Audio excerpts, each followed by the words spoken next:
Medyo umaga na nga pala nung nakarating kami dito sa Vietnam, guys. At talaga namang mababakas mo sa mukha ng mga kasama ko ang labis na kasiyahan. Tignan nyo, guys, kakaway pa yan si Peter, oh. Sabi na yun, guys, hindi pala namin talaga unexpected na muntik na kaming madumog dito sa airport. Kala kasi nila mga artista kami. Sa bagay, kita naman sa mukha, di ba? Nice! Pero syempre bago yan, simulan muna natin sa simula. Good morning, everyone! Tara, almusal muna tayo, guys. Nilagang boiled egg, patatas na potato, tapos chicken sausage at isang shot ng Alfonso at Summit water. Solve na naman ang mga bulate. At narito naman ang ilan sa mga kasama kong makikita nyong mapayapang nakaupo sa kanilang mga kinauupuan at relax na relax. At syempre si boss, ka-video call niya agad ang kanyang anak. Sana all dahil dyan heart ka sa akin. Bossy! After that guys, pumunta naman ako sa CR para maghilamos at magbawas ng konti. Promise ko sa sarili ko na hindi na ako tatay sa eroplano sa susunod. Ay, joke lang pala. At ayan na po yung backpack ko guys. Ready na po siya bumaba mag-isa. At ayan na nga po, nagtayuan na rin po ang mga pasahero at daladala ang mga kumot na nakatago sa kanilang mga bag. Charot. Kumot na may kasamang unan. Agoy! Uy, bawal iuwi yan. Hala, grabe ang kinis ng ulo ni boss. Naka-skincare routine.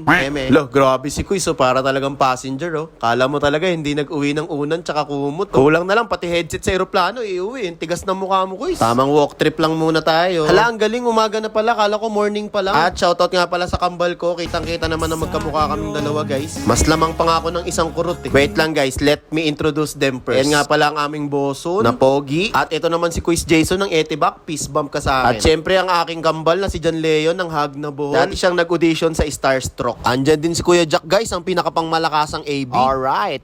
Bangos. Tapos ayun naman, guys, si Peter nakasakay sa calculator. Yung nasa likod naman niya, guys, si Chip Cook yan, aka Mayors. At ayun na nga po, tuluyan na pong nakumpleto ang aming mga group. Magigiting at makikisig na marino. Na muling sasabak sa trabaho at buhay sa gitna ng Pacific Ocean. Alright. At paglabas nga namin dito sa airport, guys, hindi namin ini-expect na sobrang dami pala ng tao. At talaga namang may mga placard pa sila, guys, at muntik na kaming dumugin, guys. My gosh, I cannot. This is my unang first time na maka-experience ito, guys.